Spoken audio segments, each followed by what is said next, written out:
We are back with a Fox News alert and our top story on this Sunday morning. An FBI agent removed from the Mueller investigation after he sent anti-Trump and pro-Hillary Clinton text messages. And it turns out the agent was involved in the FBI investigation into Hillary Clinton's emails. So do these developments put the new probe under scrutiny, even more scrutiny? Here to react, Judicial Watch President Tom Fitton. Tom, thanks for being here this morning. Good to be with you. So tell us, this can get a little convoluted with all the investigations. Tell our audience, why does this development matter? Well, this particular FBI agent was one of the top agents investigating Hillary Clinton. And it turns out he was an anti-Trumper, pro-Hillary Clinton person, according to the New York Times and Washington Post this weekend. And he had to be removed from the Mueller investigation. So there are a few questions. What was his involvement in the Clinton email investigation? And what was his involvement in the Trump-Russia investigation? Right.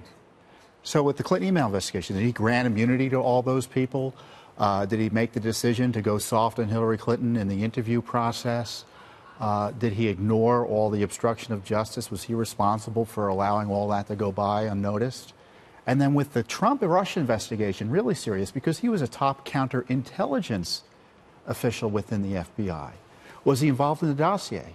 Was he involved in these FISA warrants where Trump team was targeted with wiretaps? And maybe Trump Tower and Trump himself? The ambush interview of General Flynn that led to his criminal prosecution and plea deal. Was he involved in that?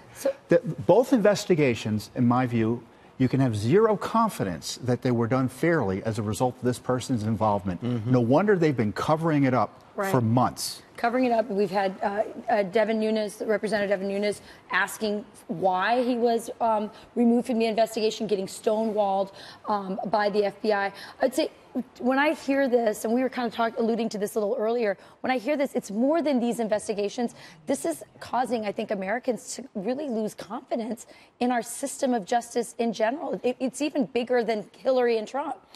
What type of operation was being run over at the FBI and the Justice Department that a senior guy like this thought he could get away with what he was doing? Texting his girlfriend in the FBI, which was a problem, in and of itself, and basically walking around highlighting the fact he was anti-Trump. Right. I can't imagine others didn't know about his views here. And the idea he was anywhere near this investigation. On top of this, the number 2 at the FBI, Andrew McCabe, we've uncovered documents showing his involvement with the Clinton investigation and the fact that he was working with Terry McAuliffe, Hillary Clinton's buddy in Virginia, to help his wife get into office, taking $500,000+ from his operation. Was the fix in?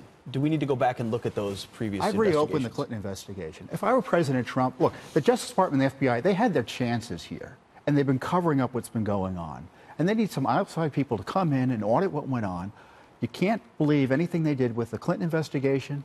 It raises questions about that, and raises questions about fundamental issues related to the Mueller investigation. Maybe they need to pause the Mueller investigation. I'm not a fan of the investigation at all. I don't think the special counsel should be operating at all. But in the least, there's got to be an examination of what went on, and maybe a pause in the least on the Mueller investigation till we're assured that there's no politics involved. Sure, there never should be. That's why the president's calling it the Justice Department right now. Tom Fitton of Judicial Watch, appreciate your time. Thanks a lot. Thank you. Some of the questions asked by Tom Fitton on Sunday were answered by Monday.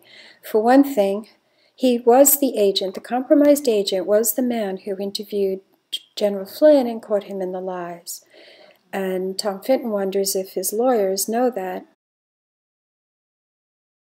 For another, he's the agent who interviewed Hillary Clinton. Sarah Carter, investigative reporter for Circa News, said today that her sources are telling her he's also the one who changed the terminology from grossly negligent to extremely careless.